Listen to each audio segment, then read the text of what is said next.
El secuestro de Christian Scherer quedó encapsulado en un audio que aún hoy hiela la sangre. La voz del joven pidiendo calma, la amenaza seca de sus captores y un silencio final que se volvió eterno. 2 décadas después, esa cinta sigue siendo la última y la única prueba de vida, el eco de un pacto de silencio que la justicia no logró quebrar.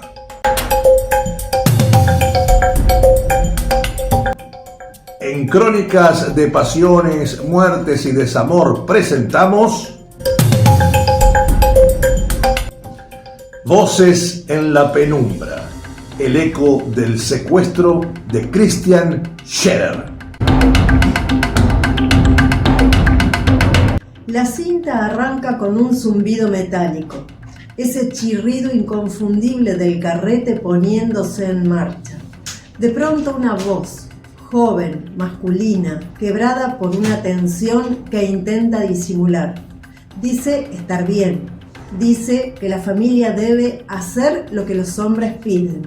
No improvisa, cada sílaba parece dictada, recitada bajo la presión de un arma invisible. Detrás, como un telón sonoro, una segunda voz irrumpe con firmeza. Es más seca, más grave, más áspera. No ruega, ordena y amenaza. Ese contraste, el hijo que suplica calma y el captor que exige obediencia, es el mapa sonoro de la dominación. Y es también el corazón de uno de los secuestros más resonantes de la historia argentina reciente. El 21 de septiembre del año 2003, cuando Corrientes celebraba la primavera, un comando criminal interceptó a Christian Eduardo Scherer, de 21 años, estudiante de Derecho, en la puerta de su casa del barrio Las Tejas. Lo arrastraron con violencia hasta un vehículo y se lo tragó la noche.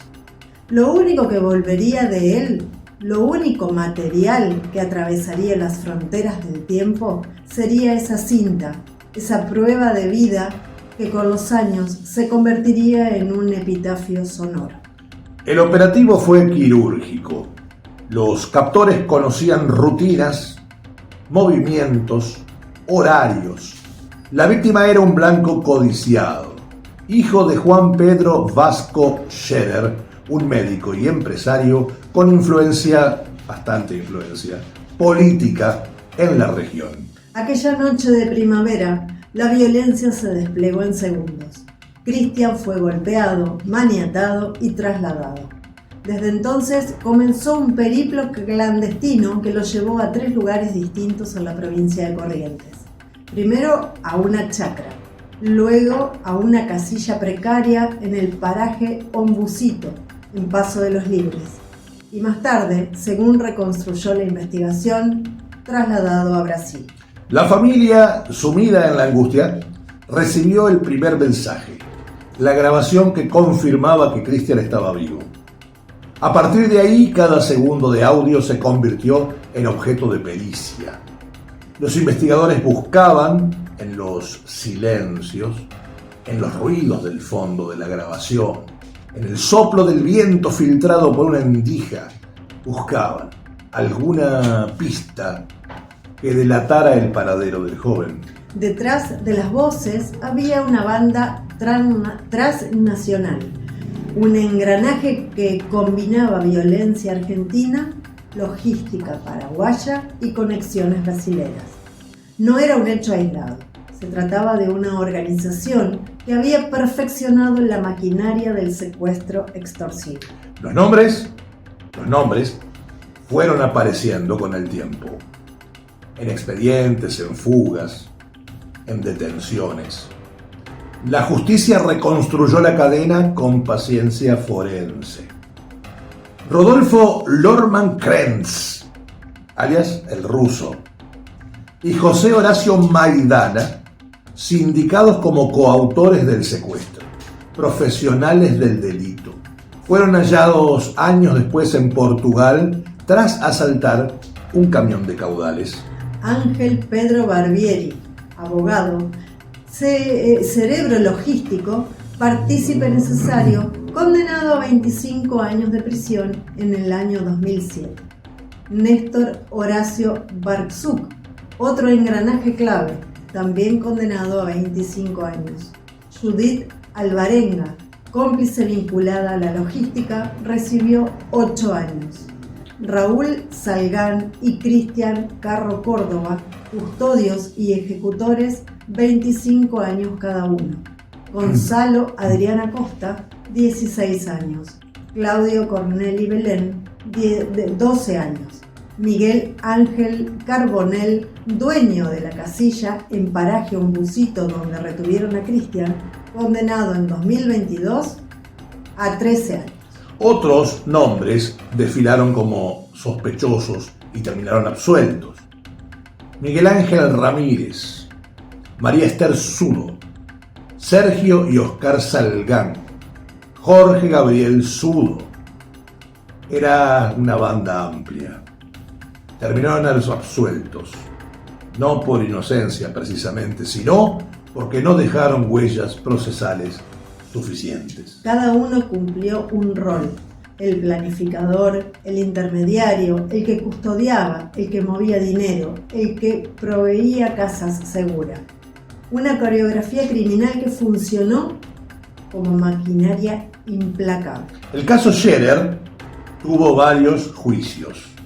El primer juicio en el 2007 sentó las bases. Condenas de 25 años para Barbieri y Barczuk, 8 para Alvarenga. Fue la primera gran sentencia contra el núcleo de la banda. El segundo juicio, años más tarde, amplió el espectro.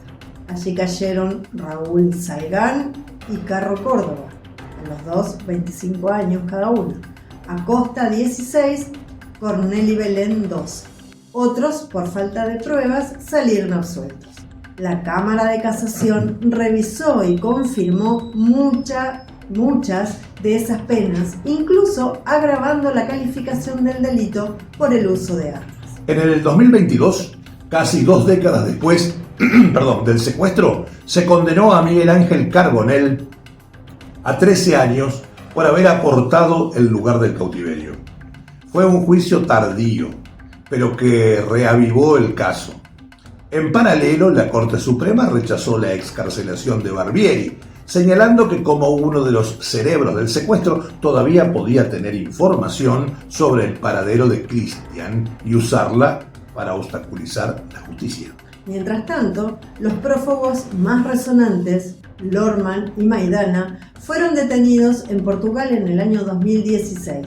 Están procesados como coautores, pero el pacto de silencio se mantiene. Ninguno habló. El secuestro Scherer se diferencia de muchos otros en un punto central. Nunca apareció ni la víctima ni el cuerpo de la víctima. La familia entregó alrededor de $275.000 como rescate. Los secuestradores cobraron, pero nunca liberaron a Cristian. Desde entonces lo que impera es el silencio. Un silencio que se expresa en varias capas. El silencio de los captores, que jamás revelaron dónde está Cristian. El silencio físico de la ausencia, porque no hay restos, no hay tumba, no hay certeza. El silencio de la cinta, que termina abruptamente, dejando flotando la amenaza. Ese pacto de silencio se convirtió en una suerte de segunda condena, más cruel que cualquier sentencia, la condena de la incertidumbre perpetua. Hoy, a más de 20 años del secuestro, el caso Scherer sigue abierto en la memoria colectiva. Los condenados cumplen sus penas. Los prófugos, que parecían fantasmas, fueron alcanzados por la justicia, aunque no por la verdad. La cinta, sin embargo, sigue ahí. Suena como un requiem. Cada vez que alguien le da play, las voces regresan intactas. La del joven que obedece y suplica, y la del secuestrador que amenaza. El silencio final que corta el aire. En la literatura policial, el misterio suele resolverse en las últimas páginas.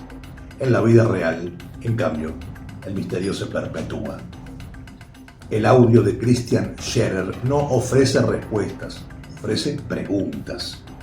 Preguntas que siguen abiertas, como heridas que no cicatrizan. ¿Dónde está Cristian? ¿Quién decidió su destino final?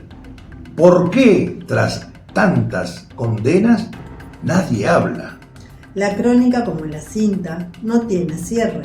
Es un eco que atraviesa el tiempo, una prueba que se convierte en símbolo, un archivo sonoro que aún acusa. Porque cada palabra grabada no solo narró un secuestro, narró el pacto de silencio que aún hoy envuelve a toda la sociedad.